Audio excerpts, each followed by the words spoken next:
Muchas opiniones sobre las explicaciones públicas de la señora ministra de Minas. Saludamos al senador Ciro Ramírez.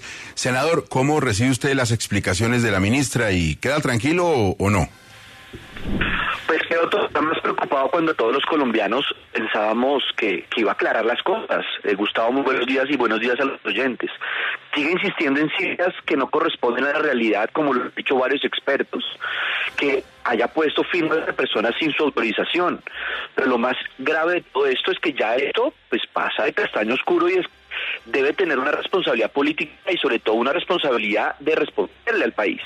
Por eso ya estamos trabajando en un cuestionario donde vamos a desmentir que ha dicho la ministra en Davos junto con ese informe, y lo más importante de todo eso es que vamos a radicar un cuestionario para un debate de control político en las comisiones económicas, y si también podamos hacerlo en la plenaria del Senado, para que le responda a los colombianos sobre las consecuencias económicas que puede tener esas decisiones para el país en el futuro, hablando de la sostenibilidad fiscal, hablando de la seguridad energética, sobre todo que esto ya tiene una responsabilidad política, y más con el cinismo con el que habla la ministra de Minas.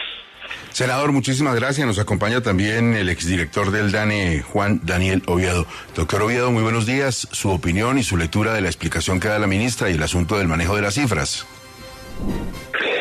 Muy buenos días, un saludo especial a todo el equipo de Caracol Radio. Pues la verdad creo yo que son unas declaraciones desconcertantes, en la medida en que, como lo mencionábamos en la noche de ayer en el noticiero de RCN, este tipo de estudios deben ser elaborados en seguimiento estricto de los lineamientos internacionales que han definido las asociaciones internacionales como de ingenieros de petróleos, que establecen, así como lo hace la Agencia Nacional de Hidrocarburos en el Acuerdo 11 de 2008, que las cantidades de hidrocarburos clasificados como reservas, recursos contingentes y recursos prospectivos no se deben agregar entre ellos. Las decisiones de autoabastecimiento en Colombia desde el decreto 2100 de 2011 se deben tomar sobre reservas probadas y probables, que es aquello a lo cual hace referencia la señora ministra en sus declaraciones, que nos da un tiempo de apenas 9.7 años y no hasta 2037 o 2042, como lo insinúa el documento. Adicionalmente, el documento adolece de unas fallas técnicas que confunde conceptualmente también los elementos asociados con reservas probadas y probables, lo cual da fe que vale la pena retirar el documento, reevaluarlo, someterlo a una auditoría y decirle al país definitivamente cómo podemos tener una decisión de transición energética compatible con la disponibilidad de autoabastecimiento de gas natural, que es el caso que yo siempre he utilizado, que nos da a lo máximo 9.7 años. Doctor Oviedo, es muy importante lo que usted dice, porque una cosa es una declaración pública de un ministro, de un funcionario, otra muy diferente, la manera en que se elaboran documentos que no se pueden hacer como si se tratara un boletín de prensa, que hay que tener una rigurosidad en materia técnica. ¿Esos estándares los conocen en los ministerios, supone uno, o no?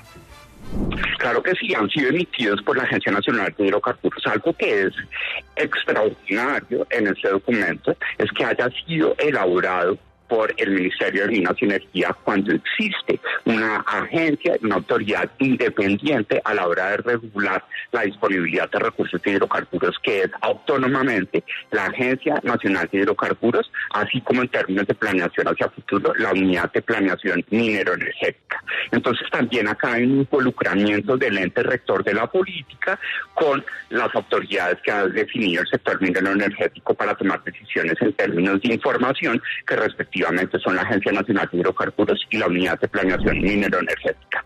Sería importante, no lo preguntaron en la rueda de prensa, que establecer si la ministra está dispuesto, como lo establece el Acuerdo 11 de 2008 de la Agencia Nacional de Hidrocarburos, que ese reporte sea sometido a una auditoría dentro de los estándares de la Asociación Internacional de Ingenieros de Petróleos para definir la conformidad de estos elementos. Algo que es más grave, para concluir, es que en el tema de petróleo el documento se atreve a mezclar reservas con recursos prospectivos. Los recursos prospectivos no sabemos dónde están y no sabemos cuándo van a poder ser comercializables, y por consiguiente es de dudosa de dudosa fuente, la combinación que están haciendo ellos con un elemento probabilístico bastante simple que va en contra de los lineamientos que ha definido técnicamente la Agencia Nacional de Hidrocarburos. Doctor Oviedo, muchas gracias. Es Juan Daniel Oviedo, el exdirector del DANE. Ayer el senador David Luna pidió la renuncia de la ministra de Minas después de escuchar el contenido de las revelaciones que hicimos aquí en 6 AM. Senador David Luna, ¿se sostiene en la petición y qué opina de la explicación de la ministra? Buenos días. Gustavo, muy buenos días para usted y para sus oyentes. Por supuesto que me sostengo, reafirmo la solicitud.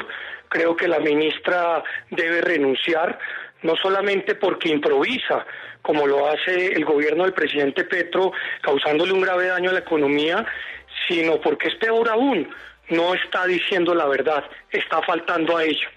Afortunadamente existen medios de comunicación como Caracol, la investigación de Espinosa creo que es contundente y lamentablemente las explicaciones de hoy de la ministra son dramáticas. Le voy a explicar en 4 puntos por qué. El primer tema, fallas técnicas.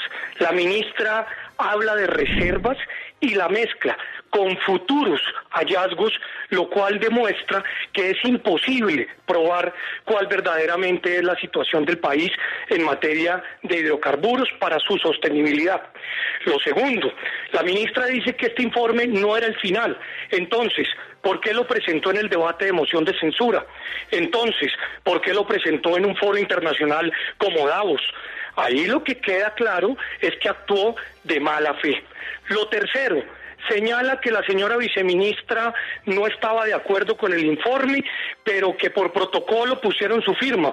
Hágame el favor, ¿cómo es posible que utilicen la firma de un funcionario que no está de acuerdo, que adicionalmente sigue siendo funcionario y que me dicen a mí, la ministra no despacha desde el Ministerio de Minas, sino desde la Agencia Nacional de Hidrocarburos para no encontrarse con dicha viceministra, a quien no le han hoy aceptado la renuncia?